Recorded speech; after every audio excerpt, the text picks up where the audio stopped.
School just back in session, but a lot of sports going on. Justin Jarrett of Lowco Sports has the latest.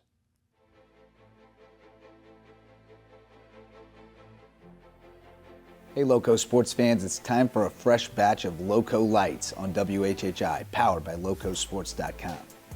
If you've been following along on the Lowco Sports Lowdown and the Lowco Hoops Report, you know that we are in store for a wild ride on the Region 6 4A boys basketball front, and the roller coaster is on the tracks. The opening week of region play brought the kind of chaos we expected, leaving just one unbeaten team, and they had to snatch victory from the jaws of defeat to get to 2-0.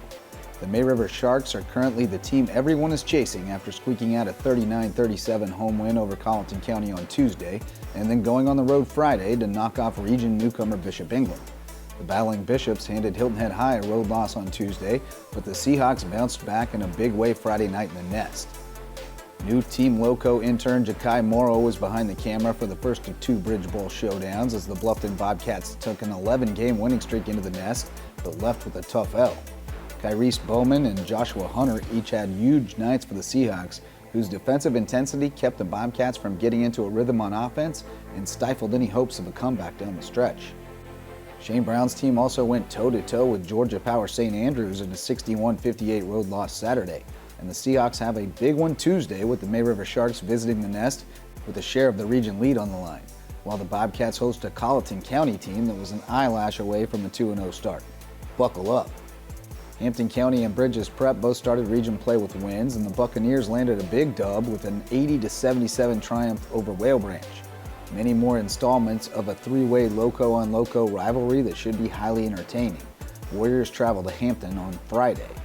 Over in the Skeezer ranks, John Paul II's boys nailed down an impressive win over Wilson Hall to open region play, and the Golden Warriors are geared up for a big week with 4 games in the next 5 days, including home games Monday, Tuesday, and Thursday in the Coliseum.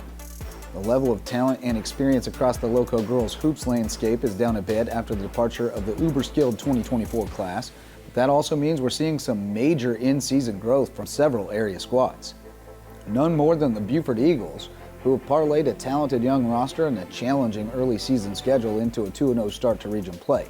And the Eagles appear to be the biggest challenger to powerhouse Bishop England, though the Hilton Head Seahawks might have something to say about it. Buford coasted to wins over Bluffton and Colleton County this week, getting a monster week from freshman Janiah Hayward, who put up 23 points and snagged 9 steals against the Bobcats, and upped the ante with 31 points and 12 swipes against the Cougars. Learn the name, you're going to hear it a lot. Huge test for Reggie Jones and his Eagles on Tuesday with Bishop England visiting the Isle of Ladies. Hampton County's girls have blown out 2 straight opponents and look to continue the hot start to region play against Barnwell and Whale Branch this week. The Warriors are also 1-0 in region contests, but struggled at the offensive end in a home loss to Bluffton on Saturday. John Paul II's girls have laid claim to the top spot in our Lowco Girls Hoops power rankings for a while now, and the Golden Warriors have won 9 in a row heading into a challenging week. Northwood Academy visits tonight, followed by Lawrence Manning on Tuesday before the Warriors venture to Trinity Collegiate for a showdown Friday night in Florence. The girls from Patrick, Henry, and Cross schools are also off to 2-0 starts in region play, but tougher tests lie ahead for the Patriots, who have to make the trip to Sea Pines to take on Courtney Campbell and Hilton Head Prep on Friday.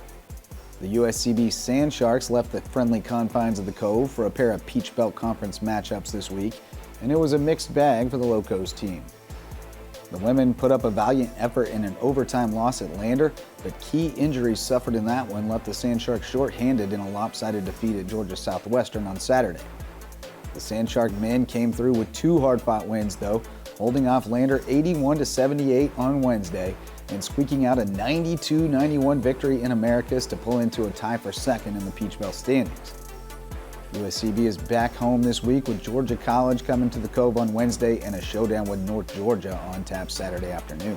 You can catch up on all things USCB athletics on Sandshark Rewind every Sunday on the Lowco Media Network, and we'll be back with another episode of the Lowco Sports Lowdown tonight at 9:30 p.m. We'll break down the area high school hoop scene, tell you more about wrestling results from the weekend, and unveil our latest Lowco Hoops power rankings, plus much more. Tune in to the Lowco Media YouTube channel for all your local sports news you need. For Lowco Sports and WHHI, I'm Justin Jarrett. Until next time, go Lowco.